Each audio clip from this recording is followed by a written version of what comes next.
Welcome back to 305 News. I'm Stephanie Severino coming to you from Melreese Country Club, potential future home for the city's administration building and Miami Freedom Park. A lot has happened at Commission lately, and we'll be sure to share with you the latest and greatest on this edition of 305 News. But first, a quick rundown of what we'll be covering. A brief overview of future plans for this site, a snapshot of our first partial EOC activation, and a sneak peek into the latest Michelin star-rated Miami Eats. We're coming off of a couple of months full of very exciting announcements and events, so with that, let's get to it.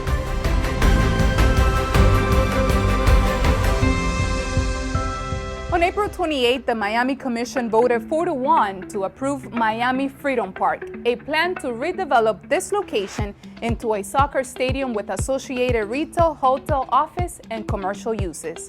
Some key highlights from the vote authorizing the city to negotiate and execute a 99-year lease for about 73 acres of land include a bump in the overall annual rent floor to $4.3 million.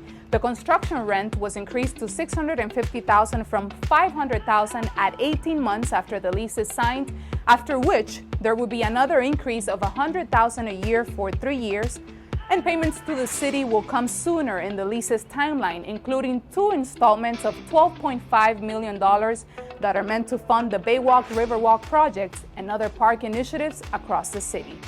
The stadium's construction won't start until Miami commissioners approve zoning changes through a vote expected to take place later this year. Also, with the 4-1 vote, the commission during the first June meeting approved the relocation of the city's administrative building to this site. The new building will be placed at the location of the existing clubhouse within the park portion of land not being leased as part of Miami Freedom Park. The footprint would be slightly over 2 acres, and the new building would be subject to height restrictions on the property. The city of Miami has long before the official start of the hurricane season begun preparing for the time of year during which the threat of hurricanes is very real for our state. The Division of Emergency Management conducted a yearly exercise with all essential departments.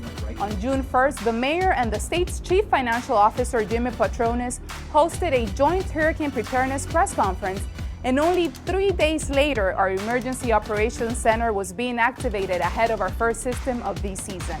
Potential Tropical Cyclone 1 brought torrential rains and flooding to much of South Florida overnight, dumping more than 10 inches of rain.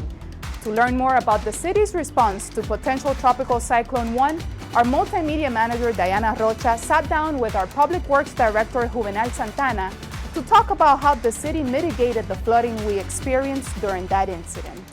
We had portable pumps deployed. We identified those areas in the stormwater master plan, and we knew that we need to come in with larger capital projects, that even with the backup pumps in place, those areas still suffered water. Staying on the topic of hurricane preparedness, the Division of Emergency Management, alongside the mayor and city commissioners, recently launched the Miami's Community Emergency Response Team, or CERT for short, to ensure residents are prepared and trained on how to assist their neighbors when an emergency strikes. CERT offers a consistent, nationwide approach to volunteer training, an organization that professional responders can rely on during disaster situations. Make sure you and your neighbors are Miami CERT. For future training dates and general info, scan the QR code on your screen. To learn more about our Emergency Management Division, don't miss our latest podcast with Assistant Fire Chief and Emergency Manager Robert Evia. Download and Power 305 wherever you get your podcasts. Switching gears here, all eyes have been on Miami's food scene lately, as the Magic City is now home to 11 Michelin-rated restaurants.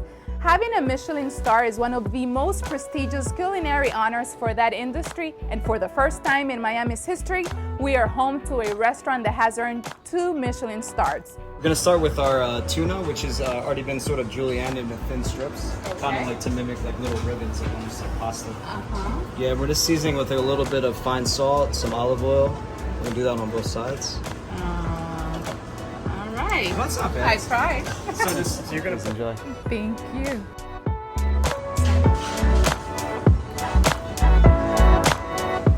To watch the full Miami Eats segment, visit our YouTube channel and subscribe to receive all of City of Miami's video content. And now we go from exquisite French cooking to a culture-rich music and taste-filled Bahamian tradition because the return of the Goonbay Festival got the Grove shaking over the weekend.